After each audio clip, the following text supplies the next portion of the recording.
Bon, j'ai le droit à combien? 26 minutes 41 secondes. Oh là là. Bonjour à tous mes abonnés, aux frères et sœurs et aux amis. Je vous embrasse tous, soyez tous bénis. Oui. Voilà. Excusez-moi, je suis pas très bien. Oui, parce que j'ai remis un carton sous le truc là, donc ça me gêne pour mettre mes pieds. Oui, c'est pas grave. Ben, on y va comme ça, c'est pas grave.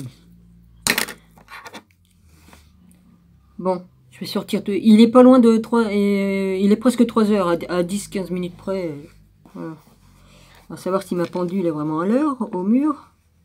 Enfin, elle est toujours plus à l'heure que mon réveil, parce qu'il retarde tout le temps, l'autre. Voilà. Bon, bah Benjamin, je t'ai répondu. C'est gentil, je te remercie de ta visite. Oh, il m'est encore arrivé des aventures, encore avec une autre personne, mais bon, c'est pas grave. C'est pas grave. Ben, Jésus, Dieu, et... sur la personne qui est venue m'embêter m'a manqué de respect, donc sur le coup je l'ai engueulé, mais j'étais en colère, donc j'ai dit Dominique, faut que tu réécris. Là c'était pareil, là il faut que tu réécris Dominique, mais avec une grande intelligence. Donc là c'est plutôt l'Esprit Saint qui a parlé à travers moi, parce que vaut mieux pas que ce soit l'ego qui prenne le dessus, voyez-vous. Donc j'ai enlevé les trucs qui étaient inutiles parce que ça sert à rien, mais je lui ai dit quand même ses 4 vérités en étant poli et voilà. Voilà, il faut agir avec l'Esprit Saint, pas avec son ego. Il faut pas faire l'erreur de tomber dans la colère et de dire avec son ego, c'est pas bon. On peut être poli, concis dans les mots et puis dire exactement ce qu'on veut dire, mais en restant poli, et puis l'autre il se prend quand même la claque dans la tronche, hein, voilà. La spatule, il se reprend. Ça, la spatule, c'est une histoire avec mon rabbi, ça.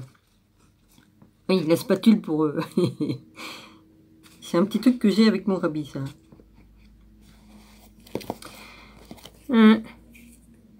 Oh, bah du coup, j'ai retrouvé des anciens écrits de mon rabbi, donc du coup, je lui ai écrit, oui, voilà. Je lui ai écrit par rapport à des écrits qu'il a eu. Une discussion qu'on a eue, mais il n'a pas vu mes réponses, donc voilà. Ça arrive, parce que des fois, on reçoit pas. Moi, il y a beaucoup de choses que j'ai pas reçues, et puis beaucoup de choses que j'ai envoyées que les gens n'ont pas reçues, ou soit que ça a été enlevé, ou soit que, voilà, parce que YouTube, il fait que ce qu'il veut, et puis même, il y a des bugs, tout un tas de trucs, enfin bref. Voilà. Donc, je me suis aperçu que, j'ai dit, mince, il n'a pas vu mes réponses. Bah, ça fait 5 mois quand même, Voilà. Donc voilà, j'ai envoyé une photocopie de mes écrits à mon rabbi, parce que bon, c'est pas plus mal. Comme ça, je lui montre par A plus B que c'est vrai, que je mens pas, j'ai pas reçu... ah, si, parce que normalement, il devait m'envoyer une réponse, et puis je l'ai pas reçu. Donc voilà, je lui explique. C'est pas plus compliqué que ça. On va bien voir qu'est-ce qu'il va me dire. Voilà, c'est grâce à toi, Benjamin, que j'ai pu voir ça, qu'il n'avait pas vu qu'il m'avait pas répondu sur mes réponses. Et sur ce qu'il devait me donner comme réponse à propos de certaines choses. Voilà. Bon, ben voilà. Madame Mich, je t'embrasse, j'espère que tu vas bien. J'espère avoir de tes nouvelles, ma grande. Voilà. Il va falloir que je jette un produit pour les mouches, parce que j'en peux plus. Moi, avec les mouettes qui m'amènent les mouches, c'est pas possible. C'est pas possible. Tous les ans, c'est pareil. Les mouettes, ils chient sur les toits, excusez-moi, ils évacuent ce qu'ils mangent, et puis ça amène des mouches.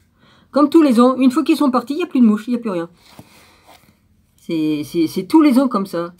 Normalement, les mouettes, ils étaient pas faits pour vivre avec nous, mais ils se sont dit, tiens, dans la ville, il y a les poubelles, on bouffe à l'œil, bon, bah voilà, ils sont plus sur les falaises comme ils étaient avant. Ils y vont, mais s'il y a des grosses tempêtes, ils y vont nicher dans les tempêtes en douille, dans les trous de falaise. Bon, alors, j'en étais où, moi, dans le livre? Je suis retournée en arrière ou j'étais arrêtée là? Moi, je sais même plus, j'ai pas fait de marque. Normalement, je devais avoir fini à partir de là, moi. Ouais. J'ai oublié de noter. Oui, je vais montrer la photo avec... et puis, la photo de la carte de Galilée, là. Après, j'étais allée sur les écrits qui sont là. Ouais. Ok.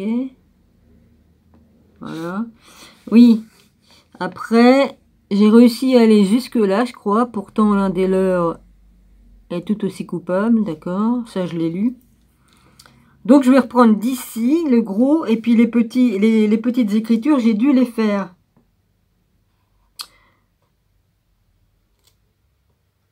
Bon, écoutez, je vais le faire vite fait. Je vais le faire. Hein. Je reprends la page 201. Et puis, je reprends les gros écrits qui sont là. Et je retourne sur les petits écrits qui sont en bas. Et après, je continue de l'autre côté. Ok, on y va comme ça. Alors, Ponce Pilate ne peut pas régner sur le peuple juif sans l'aide de Joseph Caïphe, le grand prêtre et chef de la cour judiciaire juive de Sanhédrin. Caïphe est un fin politique et il connaît l'opinion de l'empereur Tibère. Il est important de protéger la tradition juive, mais également de surveiller de près la colérique Pilate. Le colérique Pilate, excusez-moi. Ce dernier peut être en charge de la Judée, mais c'est Caïphe qui s'occupe de la gestion quotidienne de Jérusalem, masquant sa propre cruauté sous la religiosité et la piété. Ah oui, il me semble que j'avais lu ça. Comme d'habitude, hein, on se fait croire qu'on est bon, et puis c'est pas le même masque qu'il y a derrière. Hein. Le vrai masque est pas le même. Hein. Peu d'habitants de Jérusalem... Attends, j'ai encore sauté. Ça grossit trop ma loupe pour les écrits qui sont là. Avant, ça allait pour les autres livres, mais là, c'est écrit un peu gros. Alors... Peu d'habitants de Jérusalem réalisent que l'homme qui précède au rite d'expiation des péchés et qui apparaît dans les cours du temple, vêtu de majestueuses robes de cérémonie, pendant la Pâque et de Yom Kippour, est un grand ami de Rome et de l'empereur décadent Tibère. Le prestige et son poste est particulièrement spectaculaire pendant la cérémonie d'expiation annuelle. Bon, je continue sur les petits écrits qui y a en bas. Description de Pilate par Philon en philosophie juive vivant en Égypte. Le mot est faible pour décrire les robes du temple. Celle de Caïphe était une longue tunique bleue ornée de clochettes et de glands maintenue par la taille par une ceinture.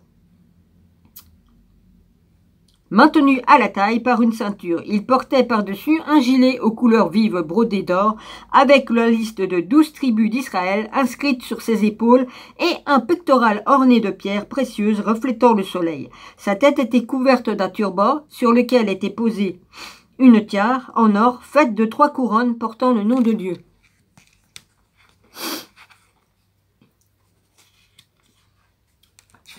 Bon, ça c'est bon. Alors, après là, c'est... Alors, attends. Le prestige de son poste est particulièrement spectaculaire pendant la cérémonie d'expiation annuelle. De Yom Kippour, lorsque Caïphe pénètre seul dans le Saint des Saints, un sanctuaire du temple où l'on pense que Dieu réside, pour les croyants juifs, ce privilège le place plus près de Dieu que n'importe quel mortel. Ah, pourtant je suis près de Dieu, moi, puis je suis pas dans le temple. Enfin, le temple c'est nous, hein. Faut pas oublier, hein. Dieu il est en nous, hein. Et on est en lui, hein. Bon, faut pas oublier ça. Bon, à l'époque Jésus était pas encore parti mourir sur la croix encore. Donc évidemment, à l'époque c'était comme ça. Hein. Mais une fois que Jésus a donné sa vie pour nous tous, les pécheurs, c'est autrement.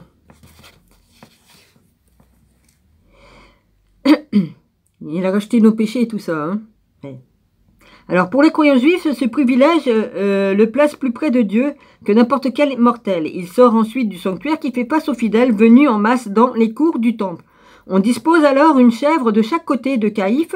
Le rituel d'expiation veut que le grand prêtre décide quelle chèvre sera libérée et quelle chèvre sera sacrifiée pour les péchés du peuple juif. Jésus a donné sa vie pour nous tous. Il n'y a plus besoin, je pense, de faire les pareilles choses. Maintenant, je parle pour les péchés. Hein. Sinon, il y a peut-être d'autres trucs qui doivent continuer à se faire, mais pour les péchés, c'est Jésus qui a donné sa vie. L'homme qui se tient en présence de Dieu et qui s'assure que les péchés soient pardonnés, et également le grand prêtre qui laisse Pilate piller les fonds du temple, Caïphe ne s'insurge pas lorsque des Juifs sont massacrés dans les rues de la ville sainte. Il ne se plaint pas lorsque Pilate oblige à rendre ses robes de cérémonie incrustées de joyaux à la fin de chaque fête, pour affirmer leur pouvoir. Les Romains préfèrent en effet conserver eux-mêmes les vêtements coûteux. Ils les rendent 7 jours avant chaque fête afin qu'ils puissent être purifiés. Avant Caïphe, les grands prêtres étaient les marionnettes de Rome. On les accusait d'insubordination pour les remplacer. Facile, mais Caïphe, membre de la secte sadducéenne, a imaginé une posture à la fois simple et brillante de manière à rester au pouvoir, ne pas se mêler des affaires de Rome. Pardonnez-moi. Alors, de son côté, de Rome. Après, il y a encore Rome, oui. Rome, de son côté, ne se mêle pas de celle du temple. Grâce à cette technique, Pilate conserve son poste et Caïphe gagne au pouvoir. En pouvoir, pardon. Ouais. Ils sont malhonnêtes et Caïphe, il est malhonnête et tout ça. Hein. Et c'est pas grave, hein. Il y a que monnaie, hein, qui compte. Ouais. Les deux hommes en sont conscients, ils se satisfont de cet arrangement. Ben voyons. Tandis que ils s'imaginent que Dieu, il voit pas tout, il entend pas tout. Ah, c'est bizarre ça quand même. Hein. Tandis que les 4 prédécesseurs de Caïphe n'ont servi qu'une année en tant que grand prêtre avant d'être destitué. Cela fait maintenant plus de 10 ans que Caïphe est en poste et il n'a vraisemblablement pas l'intention de partir. Bah évidemment, quel avantage pour lui. Depuis son accession au pouvoir, les liens entre Rome et le Temple se renforcent d'année en année, en même temps que le gouffre se creuse entre le grand prêtre et les Juifs de la classe populaire. Cette entente est bien entendu facilitée par le fait que Pilate et Caïphe se ressemblent sensiblement. Qui s'assemblent se ressemblent, hein. Qui se ressemblent s'assemblent. Pilate est né dans une riche famille romaine, membre de l'ordre équestre. Alors, ils expliquent là en bas. Je vous lis d'abord ce qu'il y a en bas, en petit. Dans la culture romaine, l'ordre équestre était inférieur à la classe sénatoriale aristocratique. Pour monter dans la hiérarchie sociale, un homme devait à la fois se montrer brillant en politique et sur le champ de bataille. Il devait également accumuler de grandes richesses. Devenir préfet constituait le moyen idéal de s'enrichir, principalement en prenant une commission sur les licences minières, taxes et monopoles. Pilate semble n'avoir eu aucune expérience diplomatique avant sa nomination en Judée. Il a donc vraisemblablement reçu l'aide d'un ami haut placé pour obtenir ce poste. Certains pensent qu'il était proche de Séjan, l'administrateur au destin tragique qui fut en charge d'une grande partie de l'Empire romain lorsque Tibère s'exila à Capri. Tout est dit. Et Caïphe, je continue sur la phrase, membre de l'ordre équestre. Et Caïphe est issu d'une riche famille, Et Caïphe est issu d'une riche lignée de prêtres du temple vieille de plusieurs siècles. Ce sont tous les deux des hommes mariés d'âge mûr. Ils apprécient tous les deux à la fin de la journée un bon verre de vin importé. Lorsque Pilate est à Jérusalem, les deux hommes vivent dans un quartier huppé de la ville, à quelques centaines de mètres l'un de l'autre, dans des palais où des esclaves, hommes et femmes, travaillent en permanence et ils se considèrent tous les deux comme des hommes pieux. Mon cul sur la commode, oui. S'ils étaient vraiment des pieux et qu'ils aimaient vraiment Dieu, ils n'auraient pas fait ce qu'ils ont fait. Tromper Dieu comme ils font pour se faire du pognon. Comme on est vraiment pieux, non, on fait pas ça. Bien qu'ils vénèrent des divinités différentes. Ah, en plus, oui. Oui, d'accord. Ils ont un Dieu, mais ils en ont d'autres. Ouais, non, tu n'as qu'un seul Dieu. Pas 36 000. La dernière chose dont Pilate et Caïphe ont besoin, c'est d'une figure messianique qui viendrait chambouler l'équilibre fragile des pouvoirs, et c'est précisément la raison pour laquelle Caïphe et les autorités religieuses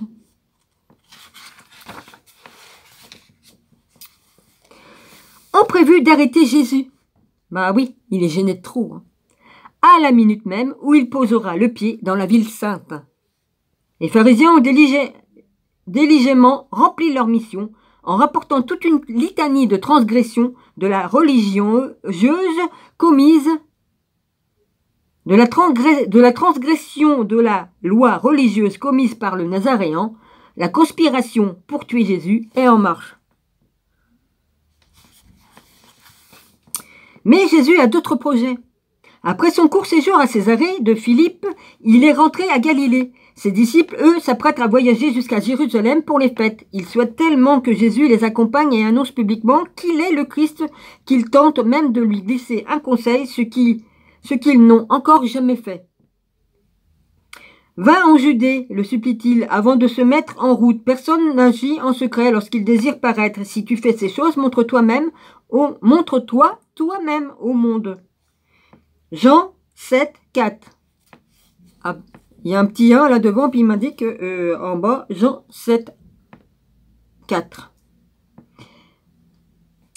Mon temps n'est pas encore venu, répond Jésus, mais votre temps est toujours prêt. Le monde ne peut vous haïr, moi il me hait parce que je rends de lui le témoignage que ses œuvres sont mauvaises. Montez-vous à cette fête, moi je n'y monte pas parce que mon temps n'est pas encore accompli. Les chefs religieux de Jérusalem se souviennent des visages des disciples qu'ils ont découverts lors de leur mission en Galilée au printemps. Ils sont extrêmement contrariés lorsqu'ils le voient entrer dans la ville sans Jésus. Une fois encore, le Nazaréen semble avoir le dessus. Où est-il? Se demandent entre eux les pharisiens, scrutant les visages de la foule réunie dans les cours du temple. Où est-il? De nombreuses rumeurs circulent au sujet de Jésus. Par certains des habitants des villages et des villes autour de Jérusalem, ces rumeurs sont tout ce qu'ils savent de lui. Beaucoup d'entre eux imaginent que ce sont les autorités religieuses qui ont fait courir ces bruits afin de faire passer Jésus pour un démon. Oh bah, ils font toujours, hein. Oh mon Dieu. Et un charlatan.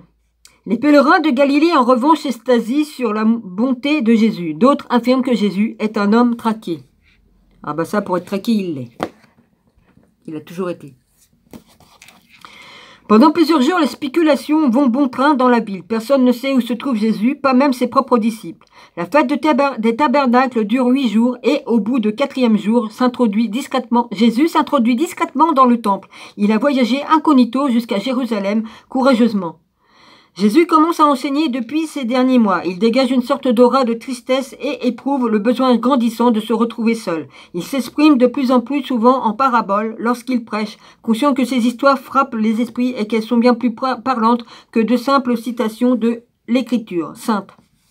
Surtout, il semble composer avec la mort imminente qu'il a annoncée à ses disciples. Mais ce moment n'est pas encore venu.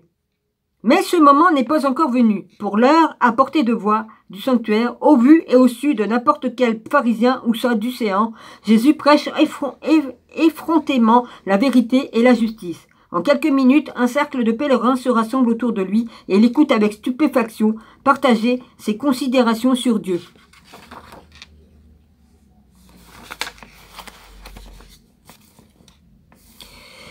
N'est-ce pas là celui qui cherche à faire mourir demande quelqu'un dans la foule.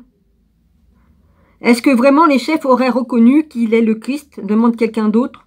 Cette idée est accueillie avec scepticisme, car il est difficile de croire que le Christ pourrait venir d'une province aussi reculée que la Galilée. Il viendrait plutôt de Bethléem, la ville de David, comme l'ont prédit les prophètes. Celui-ci, nous savons d'où il est. Vous me connaissez, répond Jésus en entendant leurs paroles, et vous savez d'où je suis. Je ne suis pas venu de moi-même, mais celui qui m'a envoyé est vrai, et vous ne le connaissez pas. Moi, je le connais, car je viens de lui, et c'est lui qui m'a envoyé. Jésus est sur le point d'admettre qu'il est le Christ. Les pharisiens et les grands prêtres envoient les gardiens du temple l'arrêter pour blasphème. Mais les gardiens reviennent les mains vides et se révèlent incapables devant Caïphe et les pharisiens d'expliquer pourquoi ils ont échoué. Parmi ces grands prêtres se trouve Nicodème, le pharisien de Galilée, qui a interrogé Jésus au sujet de la renaissance. « Pourquoi ne l'avez-vous pas amené ?» demandent les grands prêtres. « Jamais homme n'a parlé comme cet homme », explique un des gardes. Est-ce que vous aussi, vous avez déjà séduit Est-ce que vous aussi, vous avez été séduits demandent les pharisiens. Leur rage est si grande qu'ils oublient où ils sont. Seuls les grands prêtres ont le droit de poser des questions à l'intérieur du temple. Je m'excuse, hein. Mes problèmes de digestion, comme d'hab. Nicodème s'avance. Notre loi condamne-t-elle un homme avant qu'on l'entende et qu'on sache ce qu'il a fait? Bien qu'il soit l'un des leurs, les autres chefs religieux se tournent immédiatement vers Nicodème pour s'en prendre à lui. « Es-tu aussi galiléen ?» demande-t-il avec mépris. De la Galilée, et ne sort aucun de la Galilée, il ne sort aucun prophète. Jésus continue à enseigner dans les cours du temple jusqu'à la fin de la fête. « Je suis la lumière du monde, dit-il à la foule. Celui qui me suit ne marchera pas dans les ténèbres, mais il aura la lumière de la vie. » Amen, Seigneur. Il ajoute, « Je m'en vais. Vous ne pouvez venir où je vais. » Et ces mots, il disparaît pendant le trajet qui les ramène chez eux. Que ce soit en Égypte, en Syrie, en Galilée, en Grèce, en Gaule ou à Rome, les pèlerins parlent de Jésus. Désormais, beaucoup sont convaincus qu'il est le Christ. D'autres n'en sont pas certains, mais après l'avoir entendu affirmer qu'il était envoyé par Dieu, ils souhaitent désespérément mettre leur foi en lui. Qu'ils croient ou non que Jésus soit le Christ, les Juifs n'attendent qu'une chose, la venue d'un Messie, lorsque ce moment viendra. Rome sera vaincue et les impôts et les privations disparaîtront de leur vie. Les soldats fidèles à Rome n'auront plus le droit de traiter les Juifs comme du bétail et les encercler pour les battre et les poignarder jusqu'à ce que les égouts de la ville sainte soient gorgés de sang juif, comme le leur réclame l'infâme Pilate.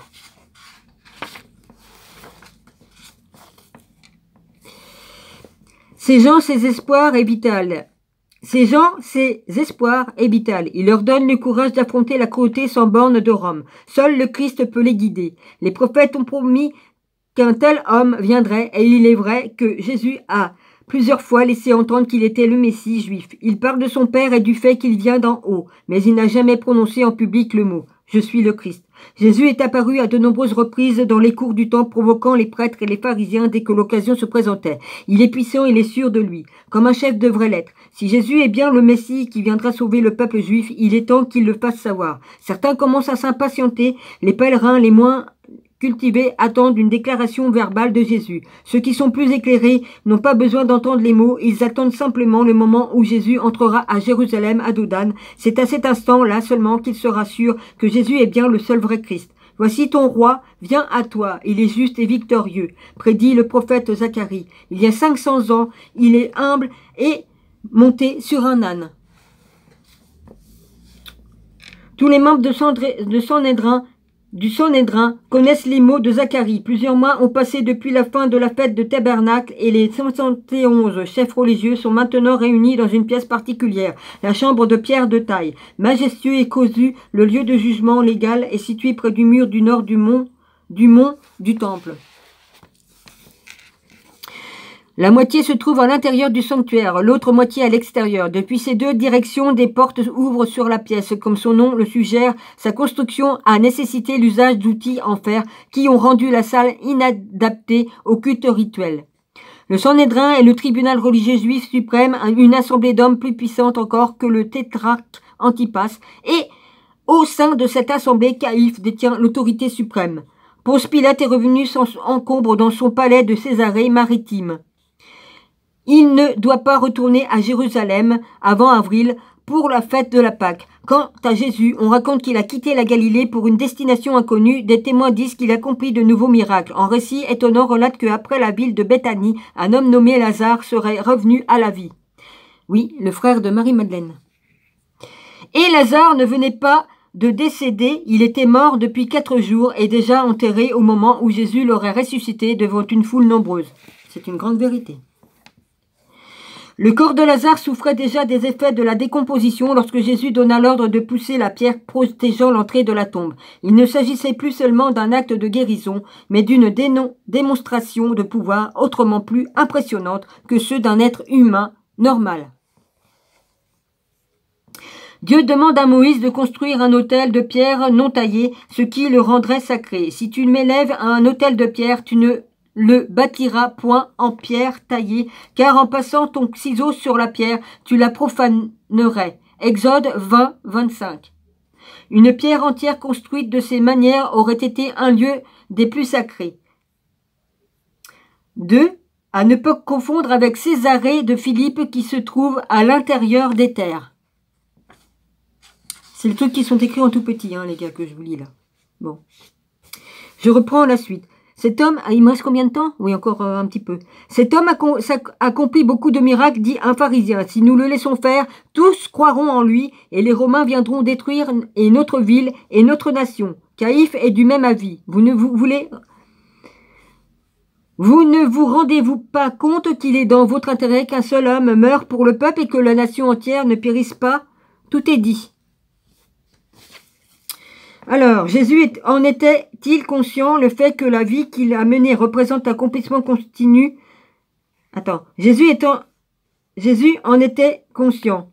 Le fait est que la vie qu'il a menée représente l'accomplissement continu de la prophétie juive. Il est né juif, c'est un descendant de David. Une grande étoile est apparue dans le ciel le matin de sa naissance à Bethléem. On pourrait soutenir qu'en grandissant à la lecture des Saintes Écritures, il a intentionnellement commencé à façonner son destin pour que ses actions corroborent les prédictions des prophètes. Alors il est temps de donner le symbole final. Si Jésus choisit d'entrer à Jérusalem par la Pâque à Dodane, il enverra un message puissant comme l'écrivit le prophète Zacharie. Sois transporté d'allégresse, fille de Sion, pousse des cris de joie, fille de Jérusalem. Voici ton roi vient à toi. Il est juste et victorieux, il est humble et monté sur un âne, sur un ânon, le petit d'une ânesse. Il annoncera la paix aux nations et il dominera d'une mer à l'autre, depuis le fleuve jusqu'aux extrémités de la terre. Il sera facile d'accomplir la prédiction de Zacharie. On trouve des ânes partout en Judée. Jésus n'aurait qu'à demander à un disciple de lui en apporter un. À 36 ans, Jésus est assez intelligent. 40 ans, pas 36. Jésus est assez intelligent pour mettre en scène n'importe quelle prophétie. Sa compréhension de la foi est